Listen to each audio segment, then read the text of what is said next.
Hi, I'm Hannah, this is Piles of Books, and today I'm going to be talking about all of the books that I read in March of 2024. Okay, so March was a really busy month. At the first 2 weeks of the month, my kids were super sick.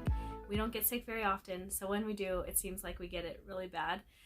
This time, each of my 4 kids, it seems like they got it, like there was a little overlap, but they kind of got it one at a time, which was really nice in some ways, but it also made recovery time to be a much longer, it was just a longer stretch of being sick. And then the second half, I was busy preparing for 2 baby showers. I didn't have much to do for the first one, but it was for my younger sister, so it was kind of a big deal. And then the second one, I was hosting by myself. So, I have a little video clip that I will insert here. It was kind of a tea and book theme, so that was really fun. But it did take a lot of work, and so I didn't get a ton of reading done towards the end of the month, but I still finished more books than I thought that I could, for sure. So I'm going to start with my middle grade March books first, and then we will go from there. So for middle grade March, I had 5 books that I was trying to read. I only got 4 of them done. We are finishing up the 5th one. I wanted to do it as a read aloud with my kids, and I'm glad I chose to do that because we're all really enjoying it, but we just didn't start it soon enough in the month to finish it in March. So that was the book Hitty, Her First 100 Years by Rachel Field, I believe, is the author. And just a side note, you'll have to excuse my voice. I kind of have a little bit of a cold. I did a community post and just told everybody I wasn't going to be coming out with a video on Tuesday because Monday was kind of crazy. And then as Monday was going on, I kind of was feeling worse and worse. So yesterday I sat around not really doing much, but today I'm feeling better. I just don't sound well. So let's talk about the 4 other books that I did for middle grade March. The first one that I finished was Poppy. This is by Avi. So this was a book about kind of a mouse, like a community of mice, a family. They live in an abandoned farmhouse on the edge of a forest, and then there is a owl, Mr. Okax, I'm not sure how to say his name, and he kind of has the mice buffaloed into believing that he runs the forest. So he basically makes them think that he's being really generous by like letting them go out and hunt, but they have to ask permission before they go to certain places. And anyway, Poppy is a little bit of a rebel, and she goes out with a friend one night to a spot where they're not supposed to be, and her friend gets eaten by Mr. Okax. So Poppy goes back, there's kind of a confrontation, the mice are punished, and they all believe that it's because of Poppy's choice. So Poppy decides to go out and on an adventure basically to prove herself to the other mice, and she ends up putting Mr. Okax in his place and finding out the truth about if he really runs the forest or not. So this book was political in a way. It kind of surprised me. I don't know if that was the point of the book. It reminded me a little bit of Animal Farm by George Orwell, just a little bit, kind of mostly like the animals and the political part. But anyway, so this book was okay. I'm probably not going to keep it. There was just some like language and crude humor that I would probably just prefer that my kids not have easy access to in my house. But the story was cute. It just, the execution of it wasn't really my favorite. The next one that I did was Hobby by Jane Yolen. So this is the first book in the Young Merlin trilogy. If you can hear noises, it's my 2 little kids upstairs playing, and they're being kind of loud. So in the book, he does, I assume he turns out to be a Merlin the magician. We don't actually know that in this book, but it starts out with he has a dream one night that his house burns and his family dies, and the next day that happens. So he's a bit bewildered by, how he knew that, and he ends up leaving his home with like a milk cow and a horse, and he just is going to town or somewhere to find people that can help him. And along the way, he has more dreams and things happen, and people find out and they take advantage of him. And anyway, so this book was fine. There wasn't anything that I didn't like. I wasn't interested enough to pick up any more of the books. And we've had this for like over a year, and my son has never been interested in it. So that kind of surprises me because he likes Merlin and King Arthur and all of those stories. So if he doesn't show any interest in this here in the next few months, I'm probably going to get rid of it, but it was a cute book.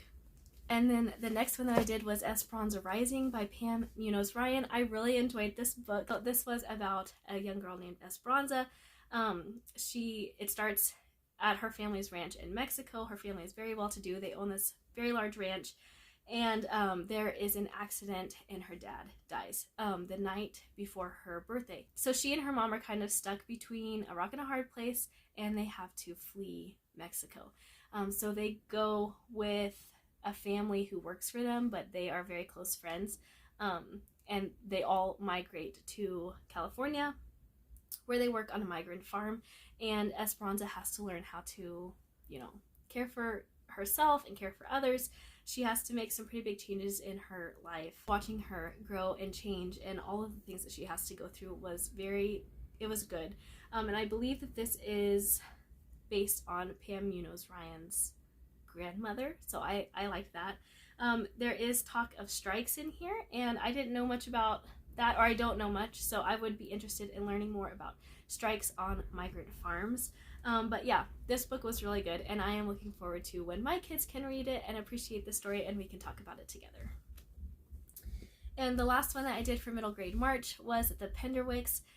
This is such a cute book. So I really enjoyed this book. A lot of it I think is because it reminded me of myself and my 3 younger siblings. I'm the oldest in my family. But it's about 4 girls, and they live with their father. Their mother has died.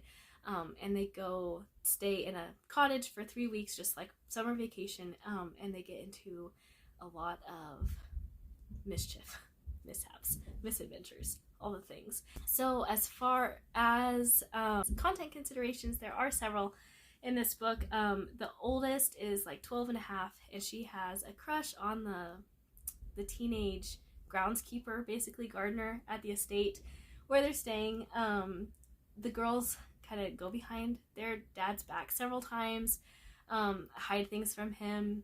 What else? Oh, towards the end of the book, like the second to last chapter, one of the adults takes God's name in vain. So that was disappointing. But other than that, it was really good. I liked it. I will probably get the rest of the books from the library for myself. This is not one that I'm comfortable just handing my kids at this point. But when they're older, I think that this will be a fine one for them to read. The next one that I have to talk about is Dante's Divine Comedy. So I have been reading this book since December 2nd. I just followed, there's 100 chapters or 100 cantos, so you read one per day, and it's called like the 100 Days of Dante. I didn't participate in any group or anything. I just did it on my own, but this was very interesting. I'm glad to have read it. I'm also glad that I'm done with it. I do see myself reading it again, and I may even do it, here when it comes back up again around Christmas time.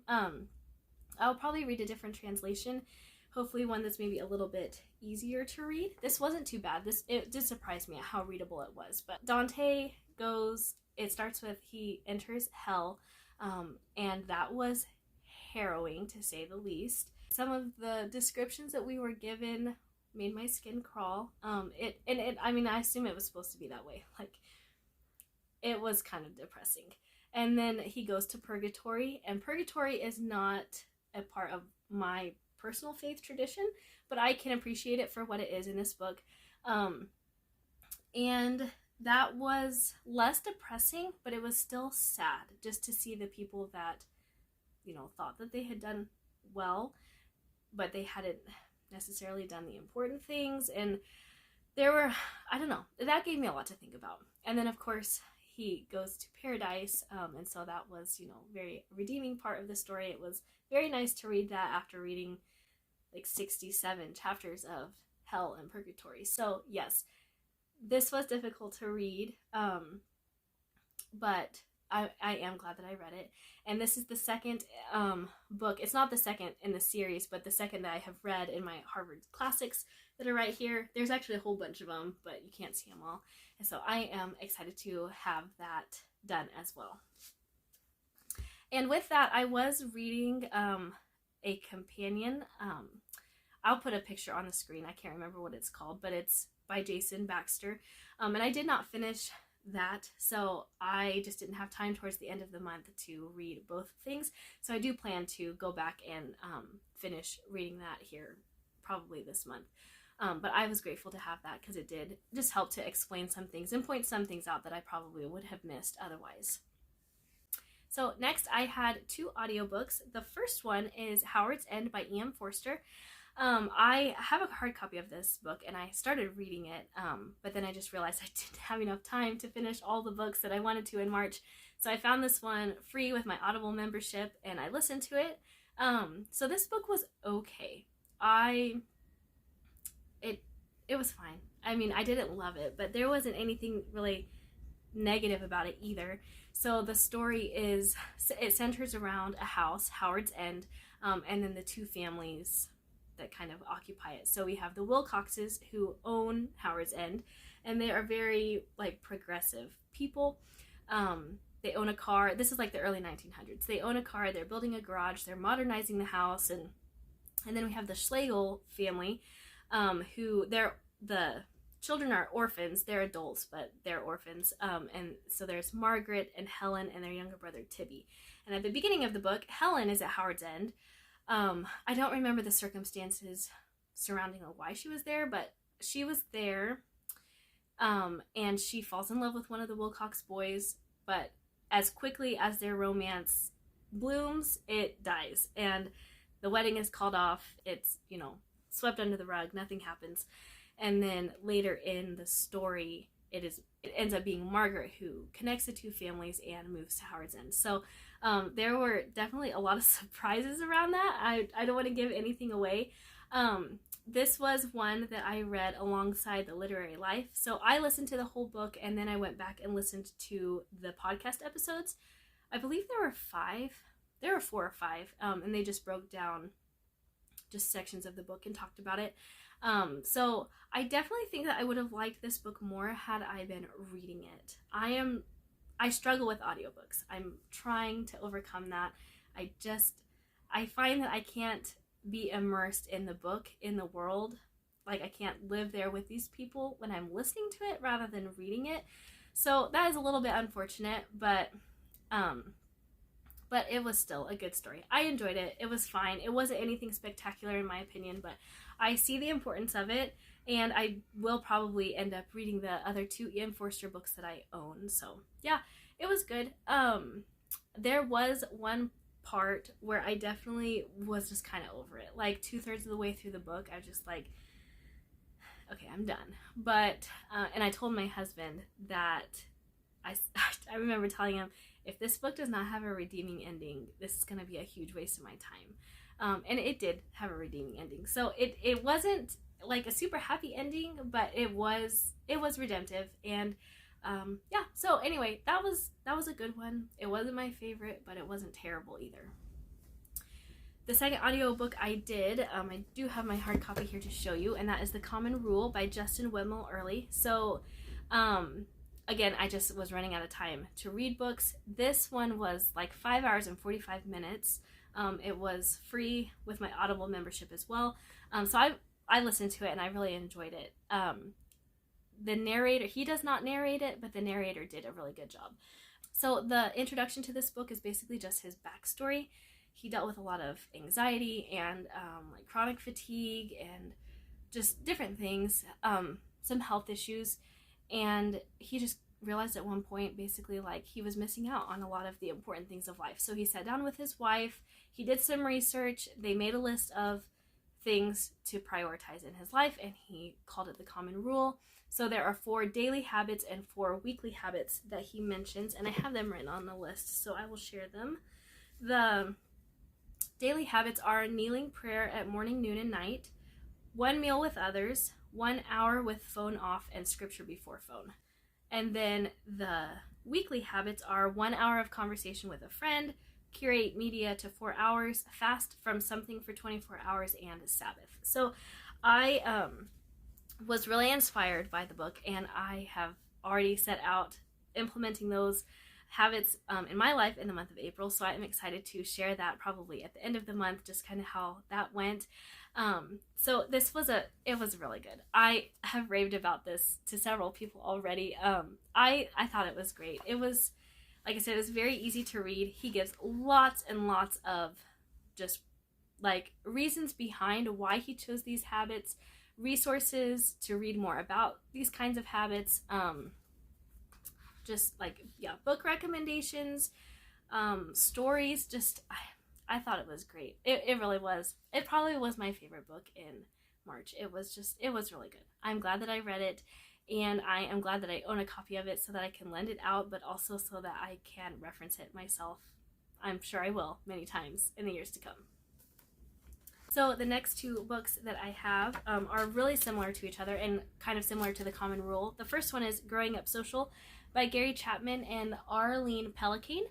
So Gary Chapman wrote or co-wrote The 5 Love Languages, and I really liked that book. So I went into this one expecting to like it, and I did.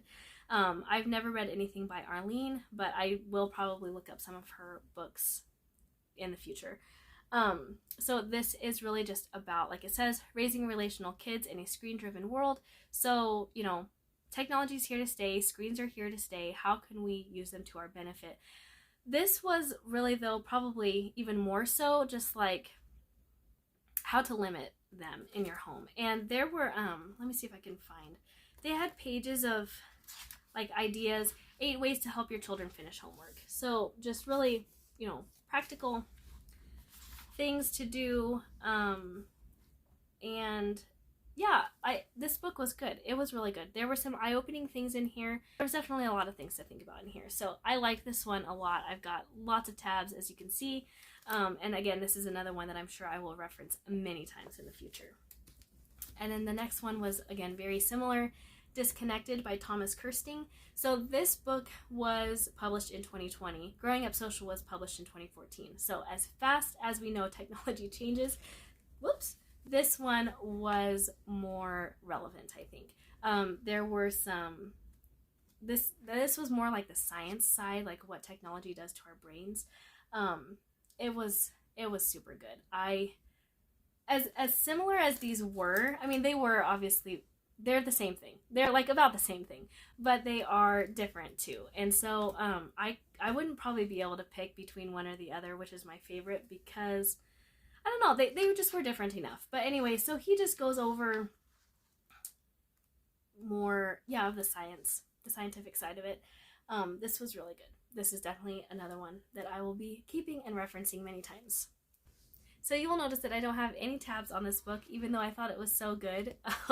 And that is mostly, I guess, because I had so many in this, and these books are so similar, and I read them back to back while I was also listening to The Common Rule. So when I picked out my books for March, I was just choosing books that I had, you know, like that I wanted to read. But it did cross my mind, oh, these books are really similar, but that'll be neat to read them all in 1 month. Looking back, I would not do that on purpose again. They were just so similar in some ways that, like, by the time I read Disconnected, so many of the ideas I had read in Growing Up Social, and so, I don't know. I definitely feel like I probably could have gotten more out of these books if I hadn't read them back to back like I did, but that's okay. It's fine. I mean, it worked out. But I wouldn't choose to read really similar nonfiction books all clustered together on purpose again. So the last book that I want to talk about today is Grace Like Scarlet by Adriel Booker. So I'm gonna try to not cry while I'm talking about this book. It does say, grieving with hope after miscarriage and loss. So this was heartbreaking in many ways, and it was very healing in many ways. I have experienced pregnancy loss 3 times, and 2 of them were ectopic pregnancies. So this book is not geared specifically toward ectopic pregnancies, but it really is just about grief. And there have been times where I have read a couple of books or blog posts or different things about dealing with pregnancy loss. But none of them have quite gripped me, I don't think, because ectopic pregnancy is just, it is different. And I did not have surgery for either of mine, which also sets me apart from most women who have experienced them. So this book, I felt like it was just very all encompassing of any kind of pregnancy loss. It was really good. It was very hard to read. I could only read like a chapter at a time, and then there were some chapters where I had to split into like 2 or 3 segments because it was just so hard. But I am very glad to have read this book, and I definitely do recommend it. There are a couple of content considerations that I would give.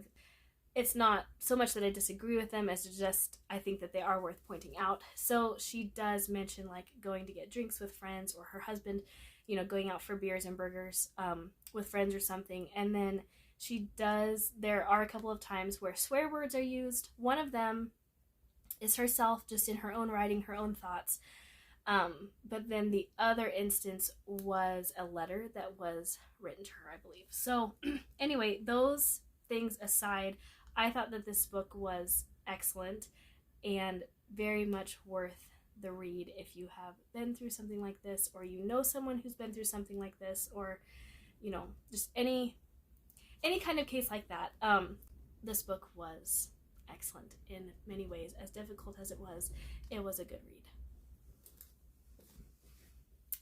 Okay, so that is all I have for you today. Thank you so much for being here. If you made it to the end and you listened to my voice this whole time, I applaud you. Very good job. As always, I would love to know your thoughts on any of these books and also what you read in the month of March. So I hope that you had a productive reading month, and if not, maybe April will be a better reading month for you. So again, thanks for being here, and we will see you in the next video.